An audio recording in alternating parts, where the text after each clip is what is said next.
Welcome to stimulative learning platform. Myself Ashish Saeed. और आज हम पढ़ेंगे कि ड्यूट्रियम की डिस्कवरी के बिहाइंड कॉन्सेप्ट क्या है, कि उसको कैसे डिस्कवर किया गया। आपको पता है कि ड्यूट्रियम के केस में हमारे पास न्यूक्लियस के अंदर एक प्रोटॉन और एक न्यूट्रॉन है और एक इलेक्ट्रॉन उसके गिर्द रिवॉल्व कर रहा है। लेकिन हाइड्रोजन के केस में हमारे पास न्यूक्लियस के अंदर सिर्फ एक प्रोटॉन था जिसके गिर्द इलेक्ट्रॉन मूव कर रहा था। तो अब हम इसको अंडरस्टैंड करते हैं कि इसमें क्या नोशन है, क्या कॉन्सेप्ट है। एक्चुअली इसमें जो कॉन्सेप्ट है वो रिड्यूस मैथ का कॉन्सेप्ट है। वो ये कॉन्सेप्ट है कि हमने लास्ट लेक्चर के अंदर जिसमें हमने न्यूक्लियर मोशन को कंसीडर किया था। अगर आपने वो लेक्चर नहीं सुना तो आप उस लेक्चर को लाजमी सुने इसको अंडरस्टैंड करने के लिए। तो न्यूक्लियस मोशन और इलेक्ट्रॉन मोशन का मतलब ये है कि न्यूक्लियस स्टेशनरी नहीं है, बल्कि न्यूक्लियस और इलेक्ट्रॉन दोनों ही रिवॉल्व कर रहे हैं। और जो दोनों रिवॉल्व कर रहे हैं, हमने इसको कहा कि ये कॉमन सेंटर है जिसको सेंटर ऑफ मैस बोलते हैं। ये दोनों इलेक्ट्रॉन भी और न्यूक्लियस भी इस कॉमन सेंटर ऑफ मैस के गिर्द घूम रहे हैं।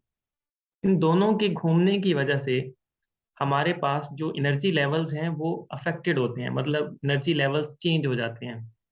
उनका चेंज होने की वजह ये है कि इलेक्ट्रॉन का मैस जो ओरिजिनल मैस है वो नहीं रहता, बल्कि ऐसा सिस्टम जिसमें दोनों मोशन में हैं, इसकी वजह से हमारा इलेक्ट्रॉन का मैस रिड्यूस हो जाता है, इससे कम हो जाता है। और reduce mass of the electron के बारे में मैंने एक लेक्चर रिकॉर्ड किया है, आप उसको सुन सकते हैं। तो जो reduce mass of the electron, अगर देखें इलेक्ट्रॉन का मैस कम हो जाए तो इलेक्ट्रॉन के मैस कम होने की वजह से आपकी एनर्जी लेवल्स के अंदर चेंज आ जाएगा। अगर आपके एनर्जी लेवल्स के अंदर चेंज आ जाएगा तो इसका मतलब जब ट्रांजिशंस होंगी तो स्पेक्ट्रल लाइंस डिफरेंट होंगी। तो हम देखें, अगर हाइड्रोजन के केस में कंसीडर करें तो एक प्रोटॉन था जिसकी वजह से इलेक्ट्रॉन के मास के अंदर चेंज आएगा, न्यूक्लियर मास। न्यूक्लियर की जो मोशन है वो इलेक्ट्रॉन के मास को अफेक्ट करेगी।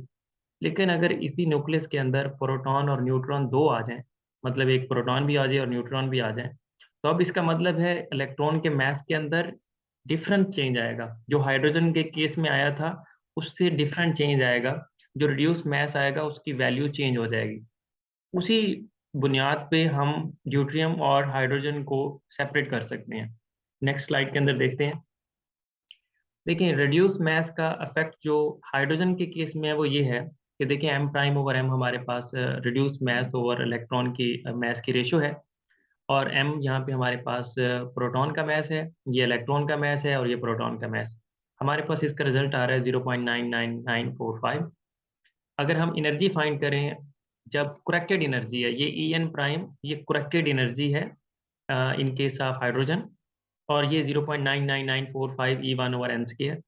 और यहाँ पे E1 की वैल्यू -13.6 है और N की वैल्यू 1 अगर सब्स्टिट्यूट करें तो अब जो हमारे पास मैस रिड्यूस है, इसकी वजह से एनर्जी लेवल चेंज हो गए हैं। तो हाइड्रोजन के न्यू एनर्जी लेवल्स हैं और हाइड्रोजन के न्यू एनर्जी लेवल्स के अकॉर्डिंग उसके जो पहले ऑर्बिट की एनर्जी है वो है -13.5925। और ऐसा उस वक्त हुआ है जब हमने न्यूक्लियर की मोशन को कंसीडर किया है। लेकिन जब हम न्यूक्लियर की मोशन को कंसीडर नहीं किया था तब यही हमारे पहले ऑर्बिट की एनर्जी थी -13.6। लेकिन अब ये -13.5925 है। अगर हम इसको जनरलाइज करें, जनरल फार्मूला बनाएं, तो हमारे पास किसी भी ऑर्बिट के corrected energy level energy find करने के लिए आप इस -13.5925 को एन स्क्वायर से डिवाइड कर दें। अगर पहले ऑर्बिट की फाइंड करनी है तो 1 आ जाएगा नीचे, और अगर दूसरे ऑर्बिट की फाइंड करनी है तो 2 आ जाएगा। तो इस तरह आप हर ऑर्बिट की एनर्जी फाइंड कर सकते हैं। और ये वो एनर्जी है जिसमें हमने न्यूक्लियर मोशन को कंसीडर किया हुआ है। ये रिड्यूस मास का इफेक्ट इसके अंदर एडेड है। अगर पहले ऑर्बिट की एनर्जी हमने फाइंड की थी वो थी -13.5925। सेकेंड ऑर्बिट की फाइंड करते हैं। सेकेंड ऑर्बिट की एनर्जी है -13.5925 ओवर 2 का स्केयर, तो ये आ जाएगी -3.39805। अगर हम एक ट्रांजिशन करवा रहे हैं सेकेंड ऑर्बिट से पहले ऑर्बिट में, तो सेकेंड ऑर्बिट से जब पहले ऑर्बिट में ट्रांजिशन होगी तो हम एनर्जी का डिफरेंस लें। अब देखें ये माइनस में है और ये भी माइनस में। जब दोनों का डिफरेंस लेंगे तो ये वाली टर्म प्लस हो जाएगी, क्योंकि माइनस माइनस प्लस हो जाता है।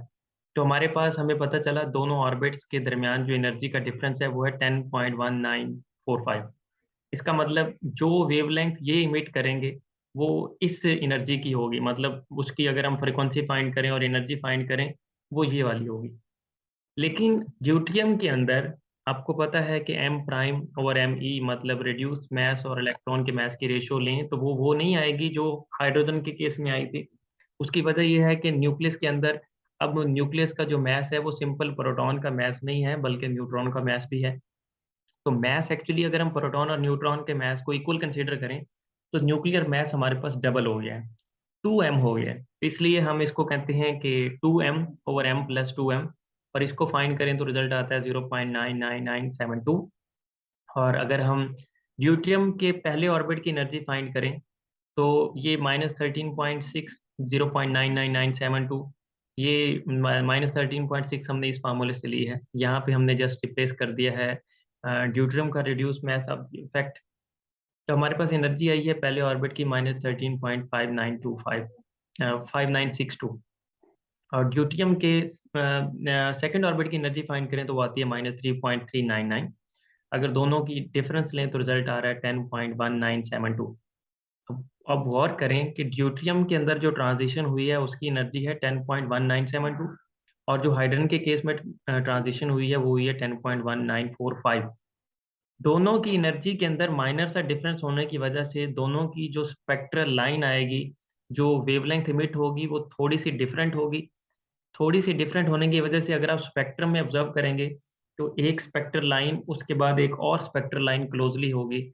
वो ये हमें बताएगी कि ये स्पेक्ट्रल लाइन हाइड्रोजन की तो नहीं है, इसका मतलब ये स्पेक्ट्रल लाइन ड्यूटियम से बिलोंग करती है।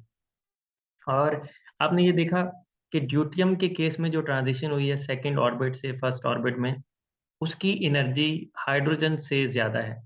अगर हाइड्रोजन से ज़्यादा है तो इसका मतलब जो फ्रीक्वेंसी ड्यूटियम इमिट करेगा सेकेंड ऑर्बिट से फर्स्ट ऑर्बिट में ट्रांजिशन करके, उसकी फ्रीक्वेंसी हाइड्रोजन की फ्रीक्वेंसी से ज़्यादा होगी, क्योंकि एनर्जी और फ्रीक्वेंसी का आपस में डायरेक्ट रिलेशन है। लेकिन फ्रीक्वेंसी का वेवलेंथ के साथ इनवर्स रिलेशन है।